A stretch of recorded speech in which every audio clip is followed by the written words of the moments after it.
Se eu te contar que na arquitetura tem coisas que são lindas, mas não são funcionais. Tem coisas que são muito bonitas, porém elas não são práticas e nem funcionais para o dia a dia. E acabam também gerando gastos desnecessários. Hoje eu vou te mostrar 7 itens que são bonitos, porém não são funcionais. O primeiro item que vamos falar, ele já é bem polêmico, que é o box até o teto. Provavelmente você já deve ter visto alguma imagem na internet ou na casa de alguém, esse tipo de box. Ultimamente, ele vem sendo utilizado com uma grande frequência em banheiros residenciais por deixar o banheiro com um ar mais sofisticado e mais clean. O primeiro benefício de utilizar o box até o teto é com relação ao vapor. Utilizando o box até o teto, você consegue manter todo o vapor ali dentro da área de banho, né? Fazendo isso, você vai ter uma maior durabilidade do seu móvel planejado, porque como o vapor vai estar todo localizado ali dentro dessa área de banho, o móvel planejado ele não vai ter contato com esse vapor, o que vai fazer com que a durabilidade dele aumente, porque o MDF ele não vai inchar. A segunda vantagem de utilizar o box até o teto é com relação à estética. Utilizando esse tipo de box, a gente não tem aquela quebra visual quando a gente entra em um banheiro que tem um box comum de 1,90 m. E isso faz com que o banheiro ele pareça ser mais amplo e também traz um ar mais clean e mais sofisticado para o banheiro. O outro benefício de utilizar o box até o teto é para aquelas pessoas que gostam de um banho mais quente. Utilizando o box até o teto, você vai conseguir reter o calor ali todo dentro da área de banho. E isso para aquelas pessoas que gostam de tomar um banho bem quente é bem favorável, porque todo o vapor quente ele fica ali dentro dessa área, fazendo com que pareça até um pouco aí com uma sauna. E o box até o teto, por concentrar todo o vapor ali dentro da área de banho, ele pode deixar o banho desconfortável para aquelas pessoas que não gostam de um banho muito quente. Já quem gosta de um banho muito quente vai achar bem interessante essa ideia, porque ele concentra o vapor todo ali dentro da área de banho. Um requisito mínimo para utilizar um box até o teto é ter pelo menos uma janela que esteja dentro dessa área de banho, porque com essa janela o vapor que é produzido ali pelo chuveiro vai sair para a área externa. E uma solução para quem não gosta de deixar a janela do banheiro aberta, porque tem algumas pessoas que não gostam, é utilizar um exaustor. Esse exaustor é aquele exaustor tipo um exaustor de hotel, que provavelmente você já deve ter visto. Ele funciona muito bem para um banheiro residencial, tem um custo-benefício bem interessante. Até aqui, quando a gente utiliza, eu coloco ele sempre ligando junto com a luz, porque aí nunca vai esquecer de ligar ele sempre que for tomar o banho, porque vai acender a luz, ele já vai ligar automaticamente junto. Porém, o exaustor, ele não consegue tirar todo o vapor ali da área de banho com a mesma velocidade que esse vapor é produzido. Mas para um banheiro residencial aí comum, ele funciona muito bem. Um ponto extremamente importante para quem quer utilizar o box até o teto é com relação à limpeza, a manutenção desse box. Limpar um box de altura comum, um box padrão de 1,90 m, já não é uma tarefa muito fácil. Então, imagina limpar um box que ele pega ali do chão até no seu forro de gesso ou na sua laje. É um dos principais pontos que eu vejo as pessoas desistirem de usar o box até o teto com relação à limpeza, porque por ser muito alto, de vidro, que já é um material aí que requer uma manutenção maior, muitas pessoas desistem por conta dessa altura, que fica muito difícil de estar limpando na parte superior. E caso você opte em utilizar o box até o teto, aqui vai algumas dicas. A primeira delas é utilizar no seu forro um gesso que é aquele gesso verde. Esse gesso ele tem propriedades que aumentam a resistência dele à umidade e isso vai fazer com que seu forro tenha uma durabilidade maior. Um outro ponto é utilizar uma tinta emborrachada, porque utilizando uma tinta emborrachada no teto do seu banheiro, ali nessa área de banho, quando o vapor subir, ele vai parar ali nessa tinta, né, porque ela faz uma película ali protetora do forro, as gotas de água vai ficar ali e elas vão pingar no chão novamente. Um outro ponto que é extremamente importante é com relação à segurança, e é um dos pontos que a gente vê poucas pessoas falar. Sempre que for utilizar um box que tenha mais que 1,90 m de altura, Coloque sempre um vidro de 10 milímetros e uma película de proteção. Isso é importante porque, por exemplo, se o box estiver até o teto e ele estourar enquanto uma pessoa estiver dentro da área de banho, todo aquele vidro estilhaçado, né, ele vai cair em cima da pessoa e pode cortar, machucar, principalmente se for uma criança, né, algo assim.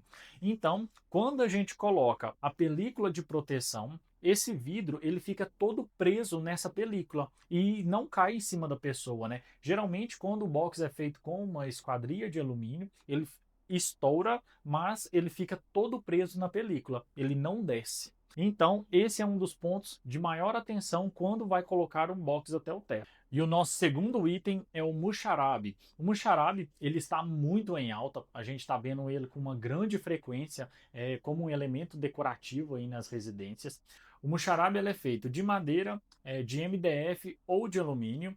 Ele é muito utilizado como divisórias de ambiente, como brise e como elementos decorativos. O muxarabe ele é um elemento muito bonito que traz uma estética bem interessante para os ambientes residenciais, ambientes internos, né, como salas de TV, salas de estar. Ele traz também sombras interessantes quando ele é utilizado como um brise, como um elemento para dividir espaços.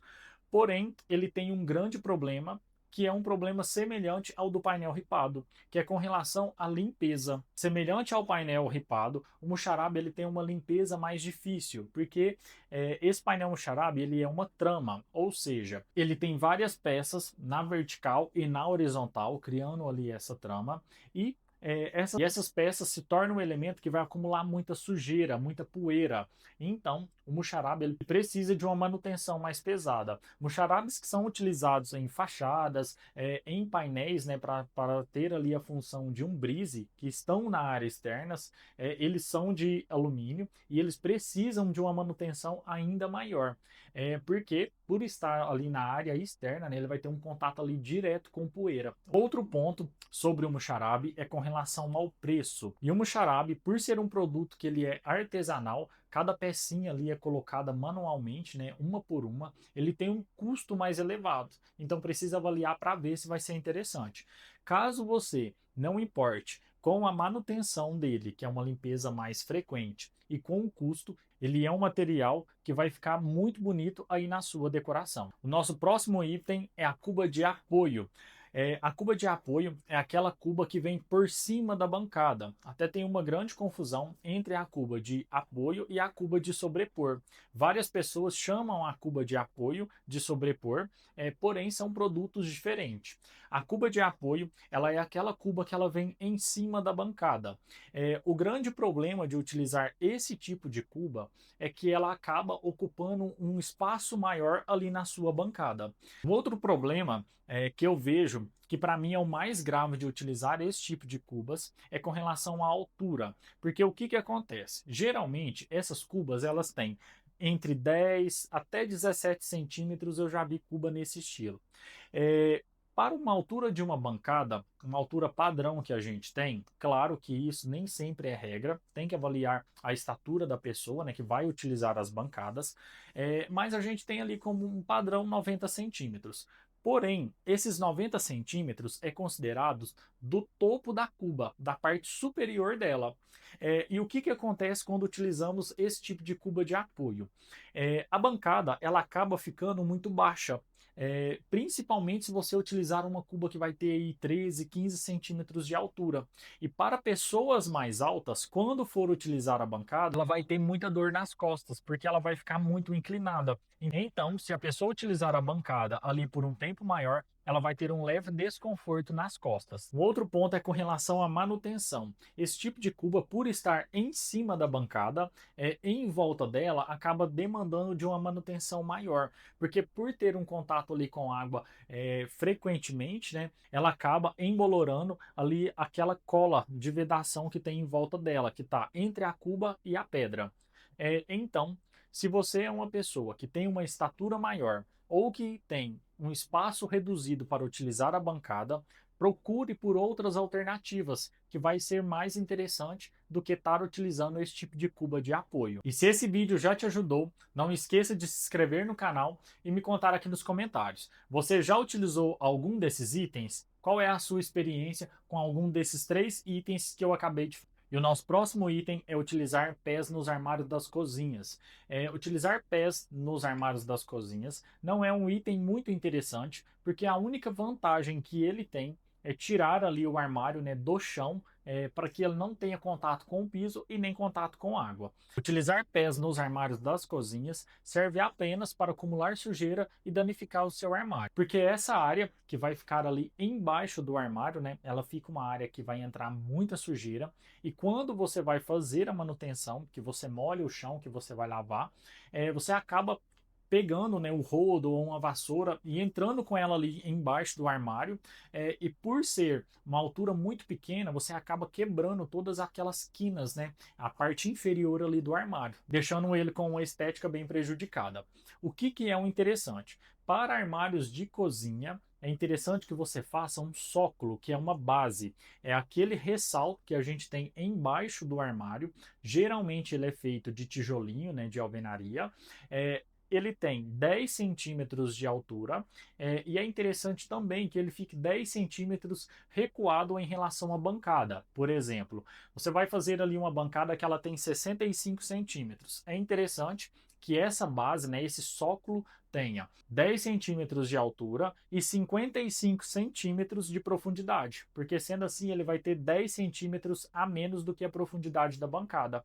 E quando você estiver ali utilizando a bancada, os seus pés eles não vão ficar esbarrando ali nesse sócolo. Um outro ponto que é interessante de utilizar esse sócolo, né, essa base, é com relação à limpeza, porque utilizando ele não vai ter ali esse espaço ocioso, né, para ficar acumulando poeira, sujeira, e também você não vai danificar o seu armário, porque por ser fechado, né, você pode até colocar o mesmo acabamento do piso ali na frente dele, que ele acaba ficando uma coisa mais discreta, e isso faz com que você não precise lavar lá de baixo, então você não vai estragar a parte inferior dos seus armários. E o nosso próximo item é a lixeira de embutir na cozinha. Esse é um item que tem gente que ama e tem gente que odeia.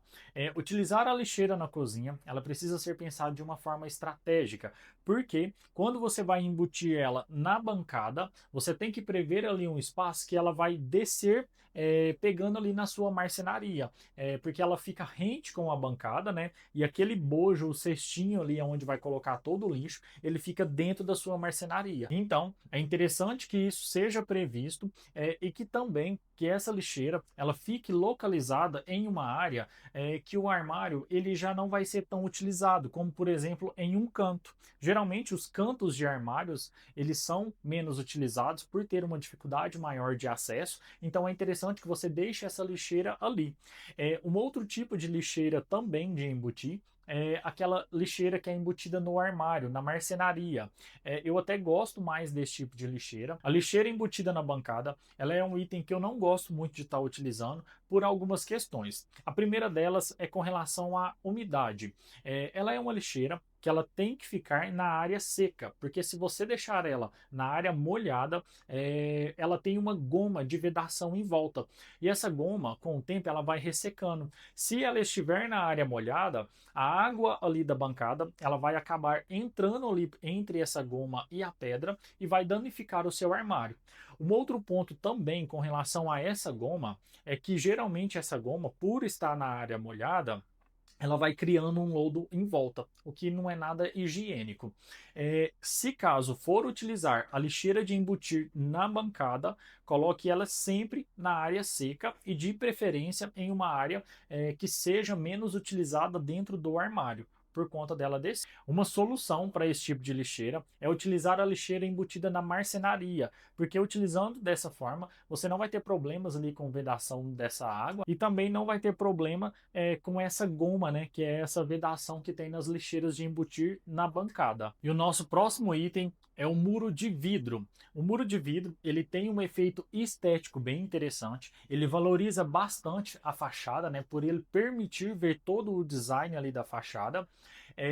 ele também permite que tenha ali uma integração, né, entre a área externa e a área interna da residência. Porém, o muro de vidro ele tira toda a privacidade da residência, porque todas as pessoas que estão do lado externo, elas vão ver tudo que tem ali por dentro, né? Se você é uma pessoa que gosta de ter ali uma casa mais reservada, ter mais privacidade, não te indico estar utilizando esse tipo de vidro.